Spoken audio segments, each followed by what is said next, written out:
this is their best opportunity to prove the biggest upset that we might see so far. But this map is so important for XSET to try and win. But 2-1 Cloud9. All right, well, Tom, go ahead and give us your prediction as you guys get ready to jump into the action. Take it away.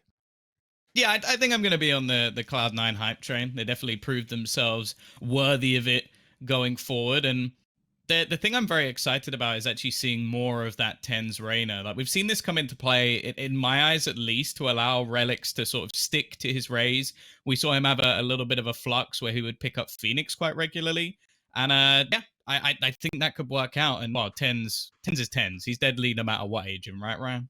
Yeah, it's pretty much a mirror matchup other than Fwifo being on there, but Aaron has been holding his place already, can get a frag, and it's a bloodbath already. Who Relics, who was the most improved player, I think, from the tournament that we saw in the Open, is able to start off with 2. They've broken onto the site. Fwifo is a player that's to look out for. He's causing problems on this site.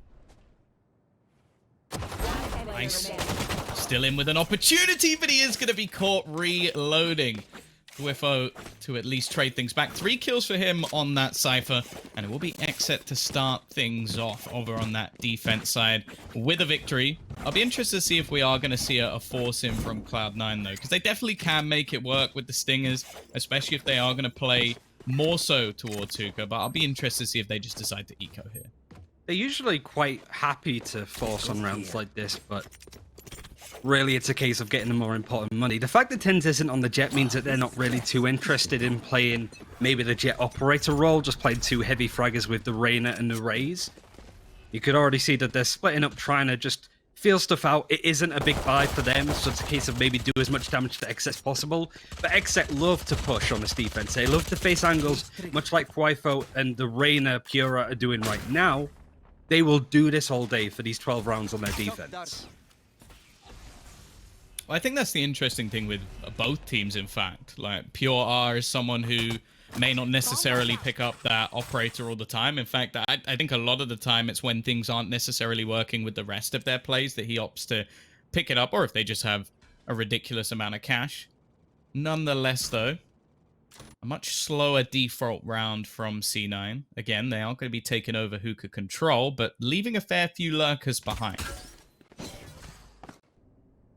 Quite happy to play slow as C9. Really, there isn't too many opportunities that are going to present themselves at this point, as XSET have got all of the information that they could want, faced off against people. They're going to hit both sides seemingly at the same time. The rotation is going to come in from XSET. The spike is on B, so this is the site they want to finish on at least, unless they go for the teleporter.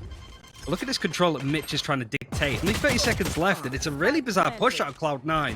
C9, Vice can't do too much on the side of the A site.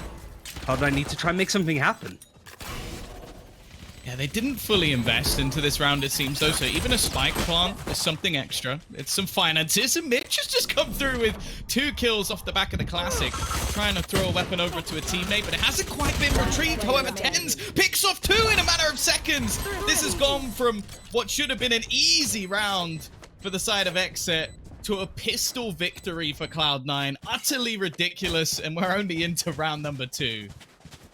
And they didn't even need to force all that much at all, really. It wasn't a case that they bought up some Spectres, some Stingers. They just had pretty much Sheriffs at that point. So XSET already having to deal with a pretty big loss when it comes to the momentum that they could take. Their best result so far has been, and this is the only time that they've played Bind, by the way, in the first strike tournament, a 10-2 defending half against Immortals, which is easy to keep talking about because they knocked out Immortals, and Immortals are a fairly decent team. Yeah, maybe not fully realized, but the potential is definitely there. XSET now need to try and do what Cloud9 just did. And Weeded's crosshair was right over the head of Relics at that point. He's fully upgraded to a Vandal. Again, you would expect Cloud9 to take this round, but they're not just going to rush onto a site. They're taking their time. They're defaulting all across the map at this point, trying to see what can work at this point. Doing what Cloud9 just did to you is a lot easier said than done. Right. One of those reasons, unfortunately, most teams in the world don't have TenZ, who I think is definitely in the argument for... Well, no, I was going to say one of the best players in America, but he's in the argument for best player in the world as of right now. And they fully faked them out. This is a clear B site Sure, there has been a little bit of utility to try and slow them down, but ultimately, this is going to be a very, very easy round for C9. And realistically, I believe we're still on the old patch, right? So saving actually would be okay for XSET just to keep something extra into the next round. Yeah, it's certainly worth adding that there's not going to be the Killjoy or Cypher nerfs. You know, Killjoy after he dies, the tripwires and the camera aren't going to be useful anymore. Camera wouldn't be anyway, but the tripwires certainly. Killjoy's effective range, that she'd have to be 40 yards away from a turret, isn't the case. The breach changes, increasing the time of his flash a little bit more. Not in here. Pretty much everything that was in the open qualifier is in this one. Playing on an older patch just for stability reasons, I'd guess. And Cloud9 are going to be happy with that, with how well they performed on that patch. Obviously, big changes coming in with Sky, with Icebox, all things that they have to adjust to. Tens is going to try and face, but even then, like losing a Spectre like that, it could add up, certainly, because XSET are a team that can do quite a lot on the Force. Economy is going to be important in a match like this.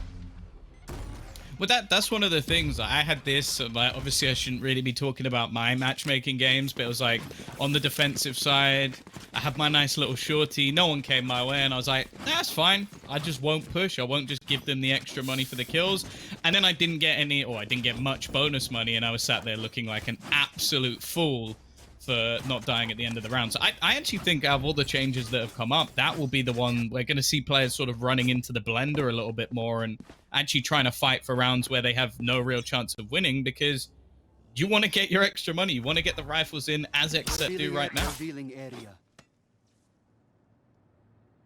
Whilst Cloud9 take their time, they usually play this slow because they're expecting teams like XSET to push some of the flanks, you know, attack down B long. This is something the Wardell did a lot in their game against TSM, just the flash and dash, the shark attack, as some people have been calling it. So they're really expecting XSET to jump out of somewhere to get a quick frag. You would expect that kind of thing out of Pura and Aaron, certainly. But XSET giving all of the respect to Cloud9 could be a problem. Tripwire is going to be broken on B long and even used on the side of XSET just to get the information is one, because the rest of the team is in hookah. They're going to start pushing through. There's a lot of smokes though, and this is a nice little crossfire that XSET have set up. They've done damage now, and even Aaron with the blast pack could do some damage. It's just up to Shinobi and Vice to try and make stuff happen, but the spike is going to get planted. In fact, he's trying to get in and around, but if this smoke dies behind him, he's going to get given up. Very difficult, but interesting play from Cloud9 to make this a 3 versus 2. Bringing this back, this shouldn't have been possible. It's left all onto Vice though, and eventually Thwifo will be there to put him down, but that's still a lot of economic damage that they've managed to achieve. And the one thing I want to point out was that I don't even think that was a crossfire per se. Like, that was just them spamming through the dark cover and just killing off players through it. Like, just knowing their pre-fire angles, hearing the steps as they drop down, and that was enough for them. The only thing that worries me a little bit for XSET is they did sort of abandon the site a little bit, so if they did manage to avoid a lot of the early sprays, it would have been a long time for the rotation of XSET to come back around. Cloud9 money's still good. Brendo just wants to scout out any intel that he can. This has been Mitch's default so far. Probably the best Killjoy in NA at this point. You have people like Steel 400 Thieves, but a lot of these Killjoy players have struggled with lurkers, especially Subrosa was a nightmare for 100 Thieves. Not really a problem for Mitch. He seems to have a good hold on it, even having impact with Killjoy on attack. And this is actually pretty impressive from XSET to restrain themselves, because this is areas where Pura would be pushing hard. His position not giving up on this angle that, again, Steel likes to play a lot of the time. Pretty much just suicide angles, waiting for Cloud9 to push in. Worked well on the B site, but how's it realistically going to do on the A site if it's hit?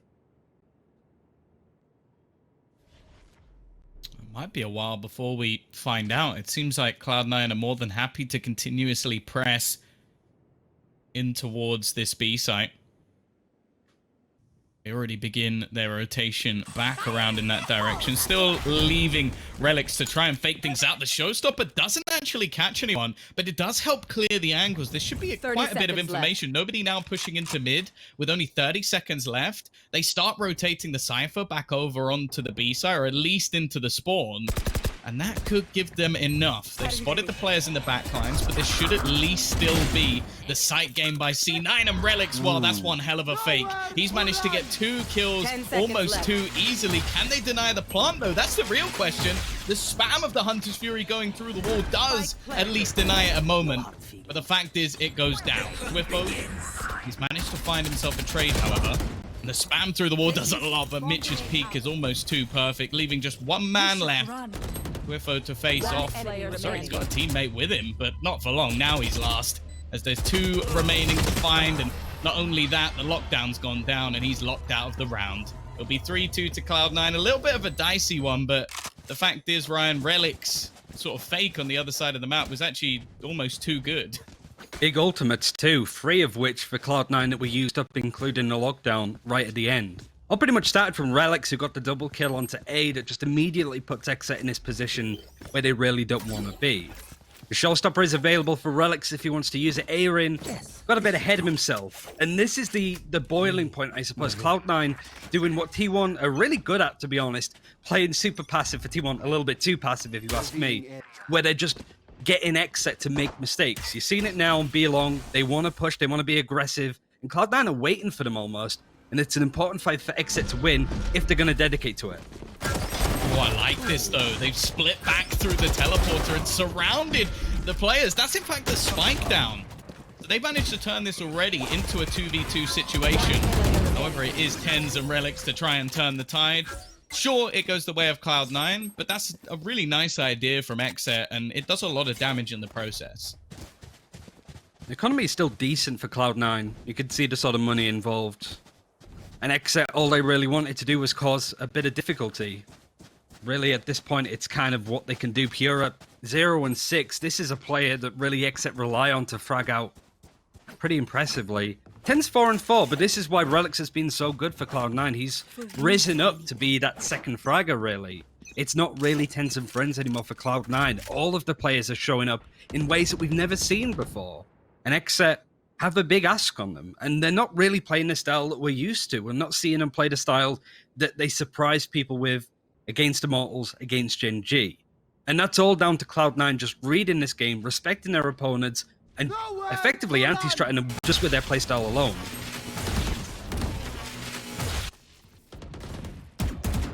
This time, the Hunter's Fury doesn't really achieve too much. In fact, we did to kick things off. A second cheeky headshot will give him an advantage, and although he's eventually traded out, becomes somewhat meaningless. Again, though, Relics is doing very well at making things costly. Problem being at this point, as he's all alone, low on HP, and you can see Aaron on the other side starting to get aggressive, starting to take map control away from him, control the spike itself, and realistically, this round should be over. Trying to check some of these angles. If you can take one with him, it's worth.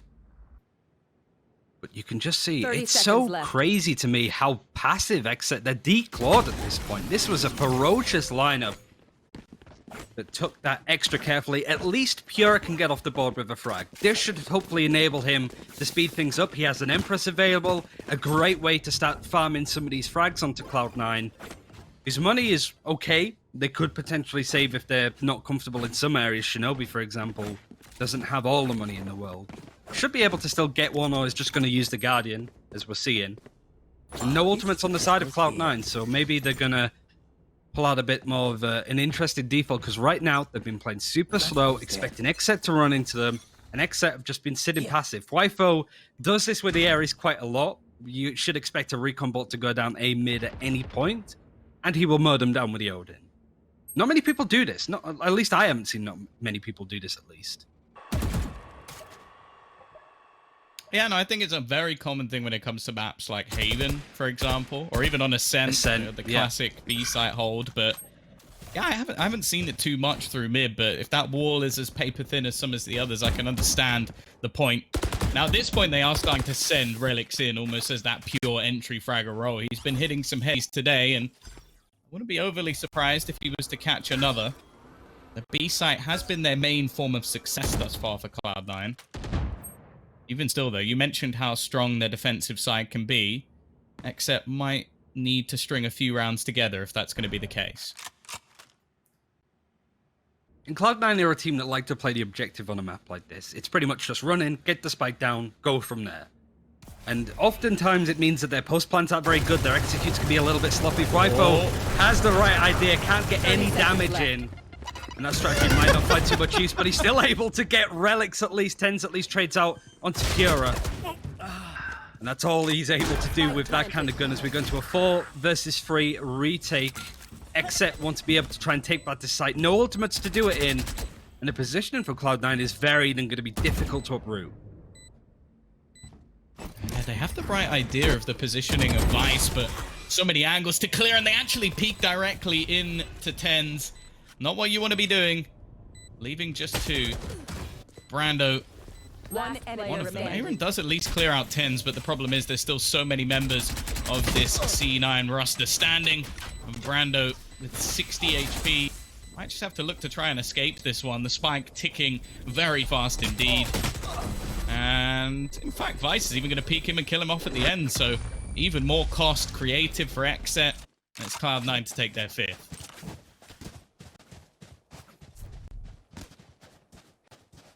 Could be a half buy coming out of XSET. As we go to the 9th round, almost done on their defending half, which has been dominant in a lot of their previous games. But of course, this is Cloud9. This is a very tall order for them. Attacking might bring a few opportunities themselves, but realistically, Cloud9's game across the whole map is fairly decent.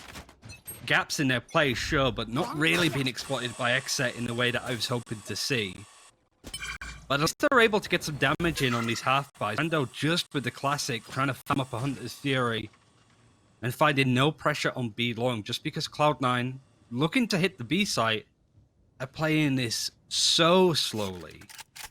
XSET just can't get a read on it unless they push them, in which case, they're probably going to get caught out by Cloud9 here. It's a lose-lose for XSET. But that's the problem. I think the majority of the aggression we've seen from them have been in these sort of thrifty half-buy rounds. It's not really been any real aggression in the buy rounds, and I do worry. Like, it is very hard to defend this map with just the players you have on the site. You need your Cypher to be almost flawless, and well, at the moment, on the other side of the map. Of course, this one is mostly just an eco. There's a few pieces here and there invested, and in fact, they're actually going to use the ultimate. Brando does at least manage to get one with a pistol, but again, this is sort of what I'm talking about. They managed to clear out the site, and now they're even picking off players on A as well. They've managed to completely confuse and split the 30 defense. seconds and left. Cloud9, they are actually going to be walking into A. There's a very, very small chance that XSET managed to do something impressive here. Dwifo trying to get back in onto Vice, and now it's left all onto the pistol of We Did, and while the spike's not even planted in the end. 6 on the board, half at least. Going to go in even for Cloud9, and well, they're looking pretty good now on the attacking side. Another buy coming out for XSET. Still of ultimates. Brando has to find a key Hunter's Fury here. Pura 1 and 8. This has not been an ideal game for him. Pretty much being the consistent top fragger for this team. He's 9 kills behind his teammate. 10 kills behind Relics, who's topping up in the server. Tens isn't having the game of his life at this point, but he doesn't need to have that anymore. Vice has mostly been playing Breach. He's been doing well on the Sova. And Empress is available for Tens if he chooses to use it. But Pura doubles his kill count at least by pushing on to Mitch. That's the kind of thing that you want to see more of XSET. They just need to rise to the occasion, because right now, they're letting Cloud9 get away with everything so far in this attack. Well, after the aggressions come in onto mid, you can see the reaction from Cloud9. They want to try and push straight back in onto the B site, but been a lot of counter utility expended. Cypher K just put up in their face, and now they have to be wary that they're not being flanked. Sure, they have left the Killjoy turret behind, although this is something that in the future won't quite work out as well as it is right now. Unless the dead body will keep it alive. I don't think it works like that. Revealing area. They are still going to end up on this B site. Now, they've turned round back already. Like, there were moments where they were in 2v5s that came to be pretty close in the end. However, the rotation is already coming in things from XSET. They have a good read on the situation, at least, even starting to throw out the Hunter's Fury, which has caught one man. But in the meantime, Relix again on the entry has found another pick. Pure R with his second kill of the round, looking to try and double up a little bit more. And in the meantime, the Spike has gone doubling back. An important kill from Shinobi. He picks off the one player who was defending the site. And in fact, the spam coming through will deny anybody coming further. Somehow Cloud9 again have put this in a good position. But as you mentioned, Relic, maybe not. Maybe not. He's whiffed a little bit here. Made things a bit awkward, but the problem is they have to kill him. They have to clear him, and unfortunately, Pure, this is where he finally falls after a couple of kills, setting his team up. It now becomes problematic. Shinobi goes down in the meantime, and Relic still has the showstopper, putting him onto a third kill this round. Brando now has to get towards the Spike. Is pincered between multiple players, and it's Relics once again. Ryan, there's a reason that TenZ has sort of switched up his playstyle a little bit to allow this man to stick to his raise. And this is the reason. He's currently 15-6. It's working out so well for Relics, who has been playing Phoenix on this map too. So I'm kind of glad that they've gone for this kind of composition. They've still got the flashes with TenZ. And if they're attacking first, are they really going to attack up for the majority of this map? Probably not. So they can go for something that's a bit more aggressive, frag heavy. And how different that map would have been if Relic started to Pure there. He's still 3-9. It's the tale of two fraggers for these teams that are really missing up opportunities or taking rounds by storm. Cloud9 have a lot to work with. It's going to be a half buy, maybe even a little bit of a force from XSET. But we're getting towards the end of this round, the penultimate of this half at least. And XSET, it's more damage control than doing damage to Cloud9 at this point. And I think that's the real worry, is that there's been a few rounds now where they've let things slip, the last one being one of them with the quick switch up and Shinobi able to get a crucial kill. There were so many swing points in that round as well. Like I think XSET easily could have taken it, but unfortunately Cloud9 just seemed to be so solid when it comes to the late round positions. Aaron, a good position, slightly misses onto the Lear, and that's enough for him to go down. They have the lockdown, which will likely force the majority of players out of this site or force them towards the lockdown itself. Either way, Cloud9 are more than happy with that, and this round is all too easy for the boys in blue. Two players surviving. At this point, nothing we can do. Nothing at all. Brando does get a little bit of information towards where TenZ is at least, but shock darts do 15 damage at most. It's not ideal. The recon bolt is going to pulse to show at least one of these defenders. Wifo has the neural theft. Realistically, not going to use it. It's a case of try and get a couple of frags, but even then, this is flawless from Cloud9 at this point. Really, at this point, are you going to be saving a bookie? The Cypher? Not likely. It's just try and catch somebody. And this could be easily a 9-3 half for Cloud9. Team Ace, you don't really see that too often, but what a perfect example, a display, I suppose, of what's been so good about Cloud9, how they beat teams like TSM and Envy to get here, because everybody's been churning up on this roster. And really, at this point, you're looking at Relics, he's been the one that's done it the most. Yeah, and I'm glad to see it, because that's always been the thing that we've spoken about with this roster. Like, TenZ is always going to be that factor. We know that. Like, whether or not, like, people are going to call him the out-and-out star, or whether or not you're going to look at him and go, he's the carry. You can say that whatever you like. But it's other players like Relics, for example. When they step up, that's when this Cloud9 roster are truly terrifying. And the fact that they're now giving him more of an opportunity to do that, it makes this roster very, very scary. And he is having a phenomenal game against a team that, well, this was the map they needed to win. They need to do well on this map. The next two are not going to be kind to them. They're their two worst maps currently in the pool. And this round might be a bit of a saving grace. Something extra at least, but they haven't even looked close over the last few. That's the problem. In some of the earlier rounds, we were talking about how this was like a back and forth, some like rounds that Cloud9 managed to bring back. Recently, it's been next to nothing, and again, it's not going to be the start they were looking for. TenZ with the opener, but we did now bringing up an operator. Could be the difference maker. Brando as well on the Sova has managed to find 3 kills, and Vice, well, if he comes out of this one alive, I'll be very surprised. 8-4, at least an extra round, but that's been sort of the case so far for XSET. It's been individual rounds. They didn't manage to streak any together on their defensive side. Now they need a big streak going into half number 2. And we can look at pretty much the highlights of Cloud9 for this half with GoPuff, and you're going to see exactly some of the plays that brought Cloud9 into the first seed to be the best. And there were some really nice, clever plays out of XSET, but realistically not enough to set this team apart. 30 seconds Even left. just all of the cute little plays that enabled XSET to get into the closed qualifiers at this point. But Aaron especially, not only sort of missing out on opportunities like that, I think him even failing to kill a Reyna Leah whilst trying to hold on to A was pretty much the epiphany, the antithesis of what is going wrong with XSET at this point. They're just not really hitting their shots. Even killing utility, they're struggling with. I feel like Cloud9 are in their heads that this occasion has rose up against XSET. Now is their opportunity to do some stuff on attack. It's not a bad half, but we haven't seen much of them from the open qualifiers at least, because they were so dominant against Immortals on their defense. We really didn't see that much on their attack. That's a good point. That's fair. Like, you never know. Maybe their attack was even better, and we just didn't get to see it. I kind of hope so. Otherwise, I do worry for XSET. Like, obviously, coming into this, we spoke about them having a chance, but Cloud9 being the #1 seed for a reason, no doubt. Well, already, we are going to get the site take. An after plant situation, something that happened quite regularly in the last half as well, but see if they can get themselves a second pistol victory. Bear in mind, they did lose the second round straight back to what was very little invested from Cloud9, but if they can get this over the line, it at least gives them a bit of a lifeline.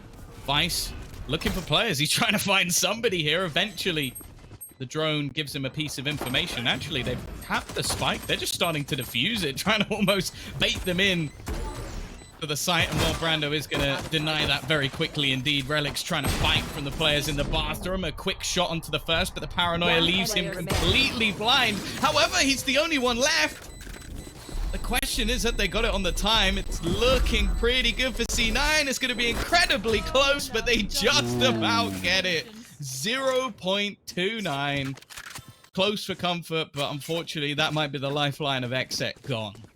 Yeah, having those 2 pistol rounds would have been huge for XSET, but even then, you can't guarantee that even if XSET won that pistol round, that they would win the round following with how much Cloud9 are forcing. It's a question now if XSET try and do a similar thing, but really, Cloud9 didn't look phased there. It went so close, but the way that Relics was taking those aim duels in A bath, he didn't look phased at all. He was quite happy to take those fights. He's on a roll right now, 18-7. Almost got double the kills of Wifo, who has been top fragging for XSET. And really, the disappointment continues for the attacking team now. And they have a huge uphill task ahead of them. Seems that they're going to be splitting across B as much as they possibly can, but that Killjoy utility, that turret in hookah, would make it really difficult to contest when you have Vice in there holding as close as he is. No pressure looking at B long though, so this might be an opening. But I would imagine at this point Cloud9 are quite happy to play this passively, especially with the Omen Shinobi helping coming through the teleport too. That's a similar round to what we saw from C9 when they went for a slight investment into this sort of round. Mitch is going to get a very easy kill. We did trying to shadow step his way through, has been caught out by the Killjoy, and in fact the second player will fall in the same way. Mitch holding his ground, and sure, eventually Brando will get the trade. They should at least get a spike plant as well, which is some extra money in the bank, something for the next round. The fact is though, winning this, nigh impossible. They are stuck in a corner. It might help them at least with some cheeky classic right clicks, but realistically it is going to be double digits hit for C9. And this buy that's going to come out of XSET in this next round is so important. Love explosions. There's a couple of frags in at least to build up some of these ultimates, but really the only thing that's keen to go is maybe Relics if you can get a couple of frags for his showstopper. But Mitch, Killjoy, the lockdown. Happy to play off of the site. That's pretty much been Cloud9, certainly when it comes to A. They're more than happy to retake. But Relics with the Vandal is looking to face a little bit more A main. Pura was considering going in that direction, but this is a great opportunity for some of these more aggressive players of A-Rain and Pura to do some damage, because right now it's been more the supportive backbone of Wifo and Brando to get those kills. It's really been an off day for XSET, and really this is the last day that they can afford to have an off day. They go down to like a deciding elimination match, which will be at the end of today. They will play the loser of 100 Thieves or Luminosity. Both of those teams are really scary on the best of days, so it's gonna be tricky, and Relics just adds to that misery. This isn't even this is sort of their bonus round. This is the spare weaponry they had over from the last that they're using to try and do some extra damage. Instead, it's looking like they might take the win, but Aaron has managed to find 10s. He's been caught out a fair few times in this match so far. This man, though, has been almost flawless, and he's going to get a freebie. Relics with his 3rd kill. I don't know how many times I've said that so far in this map, and with Wyfo left 16 HP, Relics is going to get another 4K. The man is on a mission with this raise. He has been unstoppable so far today, and I'm just going to go and say I don't want to be in his way at all. 24-7. An unreal performance from Relics. His showstopper's ready to go. Aaron at least dear. has been able to sort of climb up to get the frags for the team, but it's still nowhere near the damage that Cloud9 is putting on them.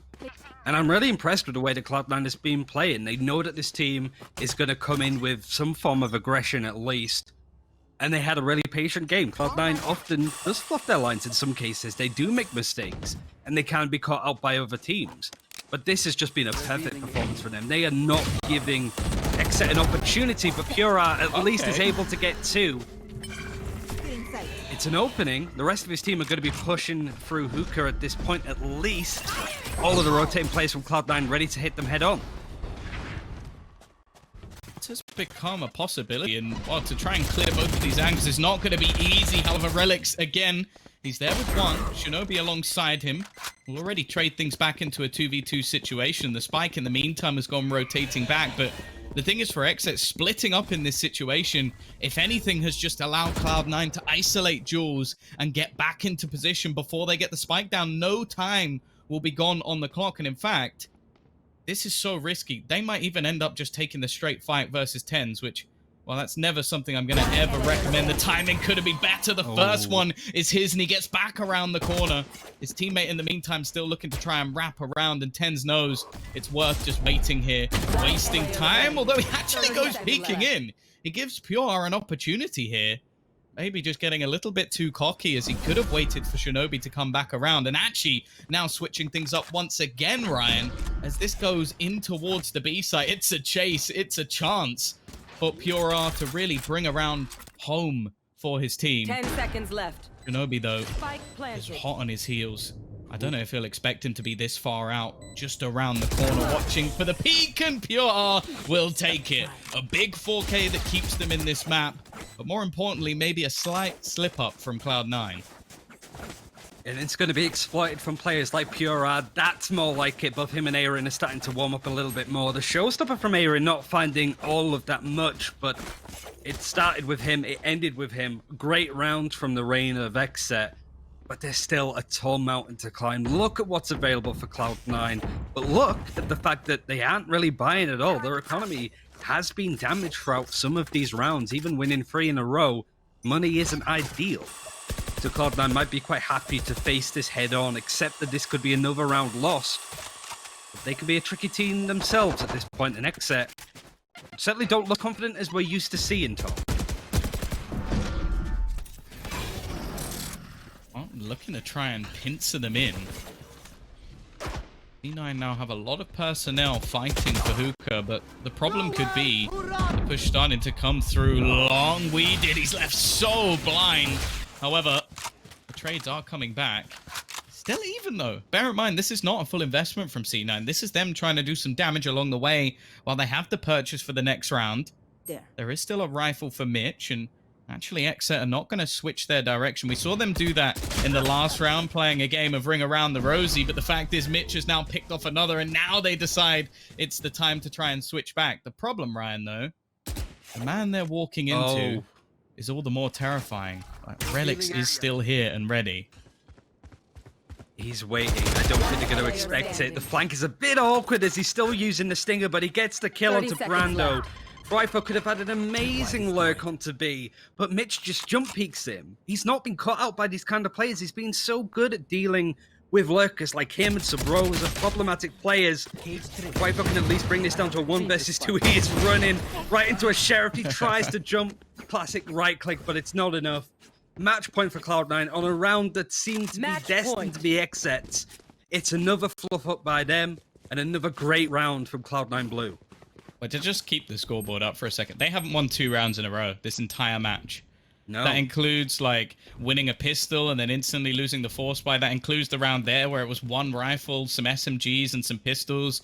This has been a bad day at the office for XSET, and it's unfortunate because they've not been able to build any momentum whatsoever.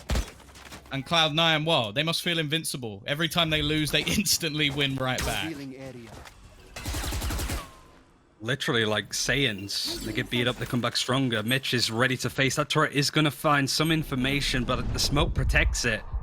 Tens, though, gets alerted to Viper. He's not being able to get anything done. Relics is just styling on them at this point.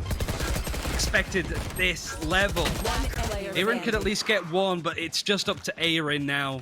1 versus 4 to try and take this first map. Their best opportunity, to be honest, for XSET to take a surprising map win against Cloud9. It's looking all up in smoke. If XSET could get anything done, they can't. 13-5. Cloud9 are looking next level, Tom.